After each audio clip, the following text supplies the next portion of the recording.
Bonjour à tous, on se retrouve dans une nouvelle vidéo aujourd'hui. J'avais envie de vous faire la vidéo du jour 13. J'ai un peu tardé à la faire parce que j'avais besoin de noter vraiment ce qui était important, ce que j'avais envie de vous parler dans cette vidéo.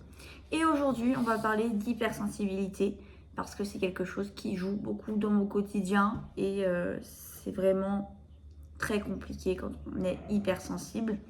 Et j'avais envie de vous lister 10 choses qui peuvent vous faire penser que vous l'êtes aussi. Donc je vais vous lister ces 10 choses et après ça sera à vous de me dire aux commentaires si vous faites partie de la team hypersensible ou pas. En premier temps, on apprécie la solitude pour se ressourcer parce que sinon on risque d'exploser. Ça m'arrive de prendre sur moi, sauf qu'au bout d'un moment, j'explose parce que je peux pas tout gérer émotionnellement. 2. On est des véritables yo-yo émotionnels. On peut rire et pleurer dans les 5 minutes d'écart entre les deux.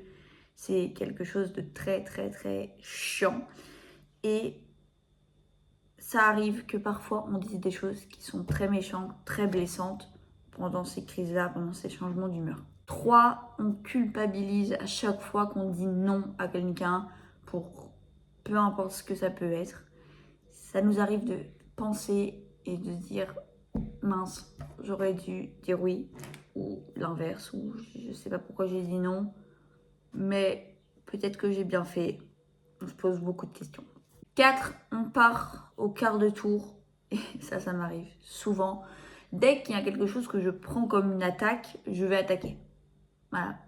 Alors que parfois, c'est pas du tout une attaque, c'est rien du tout, mais je vais quand même attaquer derrière. Voilà, parce que moi, je l'aurais mal pris. Ça m'arrive tout le temps. 5. Pleurer, même en essayant de se contrôler. Quand on a envie de pleurer, on pleure. Notre corps, il se dit pas on va laisser le temps et peut-être qu'on pleurera après. Non, nous, ça nous blesse, on a envie de pleurer, on pleure. Voilà, c'est comme ça. Je suis désolée, j'ai les yeux super rouges, mais c'est que j'ai le soleil plein visage et j'ai super mal aux yeux en ce moment, donc c'est très compliqué. 6. On apprécie mieux les petites choses, la beauté des petites choses dans un petit instant. En fait, on profite vraiment à fond de chaque instant. C'est vraiment quelque chose de bien en fait. Enfin, moi je trouve que on apprécie vraiment les bons moments et les mauvais, on essaye un peu de les pousser même si c'est un peu compliqué. Quand on est hypersensible, on est de nature anxieuse. Donc on est tout le temps en train de faire des crises d'anxiété. On cherche vraiment à savoir pourquoi, du coup, ça nous stresse, on devient anxieux.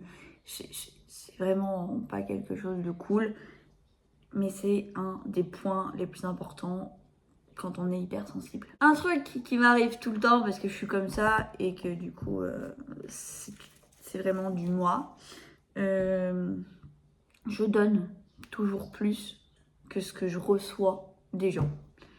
Je suis toujours en train de donner plus, de vouloir aider, de tout faire. Et au moment où je décide, je vais parler de moi, de changer ça et me dire bon, je vais essayer de m'effacer et de dire non aux gens, de moins faire les choses pour eux, ben, t'as plus de nouvelles en fait.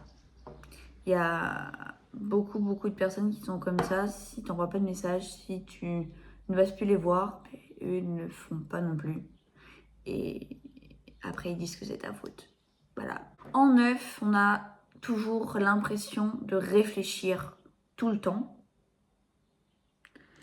On se repasse la situation dans notre tête. Pourquoi on a fait ça? On aurait dû peut-être faire ça. Et si j'avais fait ça? Et du coup, on passe vraiment notre temps à réfléchir tout le temps. C'est pour ça que la plupart des gens qui sont hypersensibles ont des migraines. J'en fais partie. c'est parce que notre cerveau ne s'arrête jamais. On est toujours en train de réfléchir, penser aux situations, qu'est-ce qu'on aurait pu faire, est-ce qu'on peut changer quelque chose, etc. C'est très compliqué et ça nous crève beaucoup. En 10e, j'ai mis qu'on a des attentes excessives et qu'on s'attache beaucoup trop vite aux gens. On a des attentes des personnes et forcément, ces attentes-là, elles sont pas forcément vraies. Et du coup, on s'attache aux gens et on est déçu. Voilà. Ce n'est pas la première fois que ça m'arrive.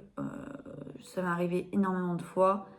Et c'est vraiment quelque chose qui peut vous faire dire que vous êtes hypersensible. Après, si vous avez que 2-3 trucs sur la liste que j'ai énoncée, c'est que vous n'êtes pas forcément hypersensible. Mais si vous avez tout, vous faites partie des hypersensibles. Et même pour savoir si vous voulez, vous pouvez regarder sur Internet, il y a des tests qui peuvent vous dire si vous êtes hypersensible ou pas. Ça peut peut-être vous aider. Donc voilà, la vidéo est assez courte, mais je vous fais plein de bisous. Et je vous dis à la prochaine vidéo. Bye.